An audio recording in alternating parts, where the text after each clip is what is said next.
ఒక political question ఉంది నా ముందు. ఇప్పుడు ఇక్కడ కాంగ్రెస్ అధికారంలో ఉంది, రేవంత్ రెడ్డి ముఖ్యమంత్రిగా దీన్ని అమలు చేసిండు. సరే, మీరు దాన్ని తప్పు అంటున్నది పక్కన పెడదాం. అక్కడ నరేంద్ర మోదీ ఉన్నారు. నరేంద్ర మోదీ ఇన్ఫ్లుయెన్స్తోనే సరే కోర్టులకి ప్రభుత్వానికి మనం డైరెక్ట్గా మనం ఓపెన్గా మాట్లాడలేం, కానీ ఆయన ఇన్ఫ్లుయెన్స్తోనే కేంద్ర ప్రభుత్వం అఫిడవిట్ చేయడం ద్వారా కొంత కదలికి వచ్చి సుప్రీంకోర్టు కూడా ఒక డైరెక్షన్లో నిర్ణయం వెలువడ్డది అన్న ఒక కాన్సెప్ట్లో ఒక చర్చ అయితే జరుగుతున్నది కదా.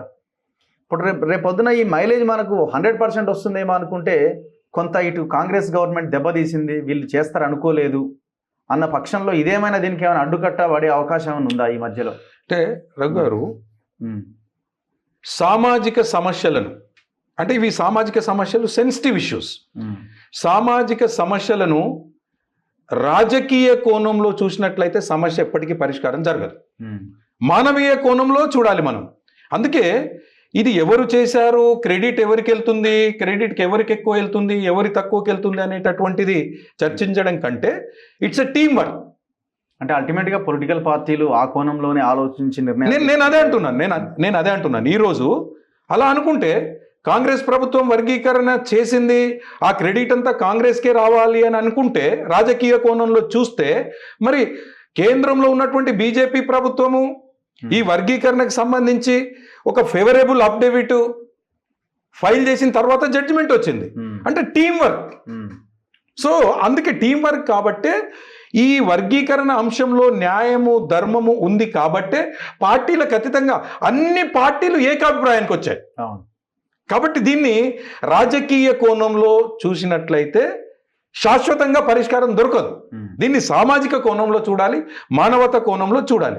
కాబట్టి ఇప్పుడు మేమేమంటున్నాము, ఈ కొన్ని మార్పులు చేర్పులతో అంటే కొన్ని బలహీనమైనటువంటి కులాలకు అన్యాయం జరుగుతూ ఉంది. ఆ బలహీనమైనటువంటి కులాలకు అన్యాయం జరగకుండా చూడాల్సినటువంటి బాధ్యత ప్రభుత్వాంది.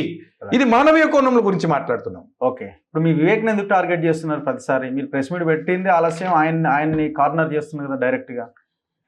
ఒక్కటే రావు గారు, నేను ఒక్కటి, ఆయన వర్గీకరణను వ్యతిరేకించట్లేదు.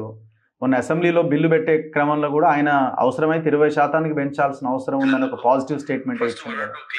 రావు గారు, ఎందుకంటే మనము ఈ ఫిగర్స్ లో కూడా, పాపులేషన్ ఫిగర్స్ లో కూడా స్పష్టంగా కనబడుతుంది. నేత కానీ థర్డ్ లార్జెస్ట్ కమ్యూనిటీ అని చెప్పి, సో 3 కార్పొరేషన్స్ కూడా ఇంకా సమయం. ఎందుకంటే లాస్ట్ టైం అడిగినప్పుడు ముఖ్యమంత్రి గారు అన్నారు, లేదు ఇప్పుడు కొంచెం బిజీగా ఉన్నాము, తొందరగానే చేస్తామని చెప్పి వారు మాట ఇవ్వడం జరిగింది. ముఖ్యమంత్రి గారు కూడా ఇది దృష్టిలో పెట్టుకొని ఈ వచ్చే బడ్జెట్ లో అనౌన్స్ చేయాలని చెప్పి నేను కోరుతున్నాను. అంటే నేనేమంటున్నాను, నిజంగా వెంకటేష్ నేత అనేటటువంటి వ్యక్తి మీ దగ్గరికి ఒక రాజకీయ నాయకుడు రాలేదు. దళితుల్లో బలహీనమైన వర్గాలకు అన్యాయం జరిగింది కాబట్టి, దాంట్లో నేతకాని కూడా ఒక భాగంగా ఉంది కాబట్టి, మందకృష్ణ పద్మశ్రీ మందకృష్ణ మాదిగ గారు చేస్తున్నటువంటి ఉద్యమంలో నీతి న్యాయం ధర్మం ఉంది కాబట్టి వారు అడుగులో అడుగై నేను మాల సామాజిక ఉపకులమైనప్పటికీ మందకృష్ణ మాదిగతో నేను కలిసి పనిచేస్తున్నాను. ఎందుకు? అన్యాయం జరిగింది కాబట్టి. వివేక్ గారు, ఇది రాజకీయ కోణం కాదు, వివేక్ గారు పార్లమెంటు ఎన్నికల సందర్భంలో ముఖ్యమంత్రి గారు చెప్పారు, ముఖ్యమంత్రి గారు చెప్పినటువంటి మాటని తిరిగి వివేక్ గారు చెప్పారు. నిజంగా వివేక్ గారికి నేతకాని జాతి మీద ప్రేమ ఉంటే, నేనేమంటున్నాను, నేతకాని జాతి మీద ప్రేమ ఉంటే నువ్వు ఏ రకంగా నేతకాని జాతి పాపులేషన్ ప్రకారం అతిపెద్ద 3వ జాతి అని అన్నావో, ఆర్థికంగా సామాజికంగా విద్యాపరంగా ఉద్యోగపరంగా బలహీనం కంపేర్ చేస్తే మాలా సామాజిక వర్గంతో పోల్చినట్లయితే వెనుకబాటు ఉన్నదనేటటువంటిది జగమెరిగిన సత్యం వివేక్ గారికి తెలుసు. కాబట్టి వివేక్ గారు ప్రభుత్వంలో ఉన్నాడు కదా, నువ్వు ఏ రకంగా అయితే ఈ నేతకాని కార్పొరేషన్ ఇవ్వాలి అని కోరుకున్నావో అదే రకంగా వీళ్లకు ప్రత్యేకంగా ఒక గ్రూపుని ఏర్పాటు చేసి ఆ పర్సంటేజ్ ప్రకారం జనాభా ప్రకారం వాళ్ళకి నిష్పత్తి ఇవ్వండి అని నువ్వు ఎందుకు మాట్లాడట్లేదు? ఆయన రోల్ ఏముంది? ఆయన ఒక ఎమ్మెల్యేగానే ఉన్నాడు కదా. ఆయన ఏమైనా మినిస్టర్ కాదు, లేకపోతే దానికి ఒక కమిషన్కి ఏమైనా మెంబరా, లేకపోతే సబ్ కమిటీలో ఉన్న మెంబరా? ఏం కాదు కదా ఆయన. అంటే వివేక్ గారు ఈరోజు కాంగ్రెస్ పార్టీలో ఒక ఎమ్మెల్యే అయినా ఆయన యొక్క ప్రభావం ఢిల్లీ వరకు ఉందనేటటువంటిది సమాజానికి తెలుసు. కాబట్టి మేమేమంటున్నాము, ఆయన ఒక స్టేట్మెంట్ ఇవ్వమంటున్నాం కదా. దీంట్లో ఏమైనా ఆయన ప్రభావం ఉందా? దేంట్లో? ఇప్పుడు ఈ రిపోర్ట్ లో ఏమైనా ఆయన ఇన్ఫ్లుయెన్స్ ఏమైనా ఉందా? అంటే ఇప్పుడు మేము మాకు సపరేట్ గ్రూప్ కావాలన్నప్పుడు నువ్వు దానికి ఎందుకు స్పందించట్లేదు? ప్రభావం ఉన్నట్టే కదా. ఇప్పుడు మాకు సపరేట్ గ్రూప్ కావాలి, నువ్వు ఆ రోజు ముఖ్యమంత్రి గారితో మాట్లాడిచ్చినావు. నేత కానీలు వెనుకబడినటువంటి వాళ్ళు జనాభా ప్రకారం 3వ అతిపెద్ద జనాభా కలిగినటువంటి కులమని, వాళ్లకు ఒక నేతకాని కార్పొరేషన్ ఏర్పాటు చేయాలని మాట్లాడినావు.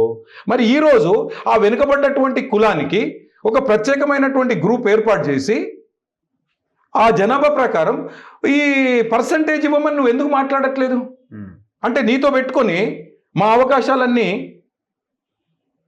మా జాతి బిడ్డలు, పేదవాళ్ళు, విద్యార్థులు, ఒక గ్రూప్ 1 ఆఫీసర్ లేడు, ఒక ఐఏఎస్ ఆఫీసర్ లేడు, డాక్టర్లు తక్కువ, ఇంజనీర్లు లేరు, గోదావరి పరివాహక ప్రాంతాల్లో పేదరికంతో కొట్టుమిట్టాడుతున్నటువంటి జాతి. ఇలా మాట్లాడితే వెంకటేష్ నేత బీజేపీ వ్యక్తి కాబట్టి మాట్లాడుతున్నాడు. నేను మాట్లాడాను, ఒక స్టేట్మెంట్ ఇవ్వమనండి. వివేక్ గురించి నేను మాట్లాడాను. నిజంగా వివేక్ గారికి రాజకీయ కోణంలో కాకుండా మానవతా కోణంలో ఆలోచించి నేతకానీల కోసం ఏ రకంగా అయితే ఒక కార్పొరేషన్ ఏర్పాటు చేయాలని చెప్పేసి అసెంబ్లీలో మాట్లాడాడో, అదేవిధంగా నేతకానీలకు ఒక ప్రత్యేక గ్రూపు కేటాయించి వాళ్ళని సీలో పెట్టాలి, వీళ్ళకంటే మెరుగైన ప్రయోజనాలు పొందేటటువంటి వాళ్ళని డీలో పెట్టాలని చెప్పి ఒక స్టేట్మెంట్ ఇవ్వమనండి. చివరి ప్రశ్న, ఒకవేళ ప్రభుత్వం వెనక్కి తగ్గకపోతే, పరిశీలించకపోతే వాట్ నెక్స్ట్? ఖచ్చితంగా అన్యాయం జరిగింది కాబట్టి ప్రభుత్వాలని ప్రశ్నిస్తాం.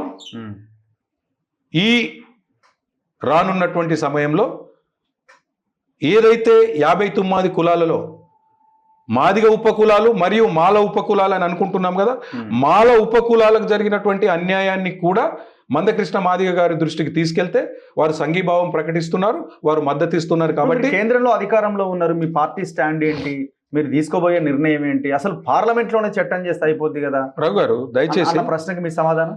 రఘు గారు, వర్గీకరణకు సంబంధించి సుప్రీంకోర్టు తీర్పు జరగకపోయి ఉంటే అప్పుడు మనం పార్లమెంటు గురించి చర్చించేటటువంటి వాళ్ళం. ఇప్పుడు ఆ పరిధిలో లేదు.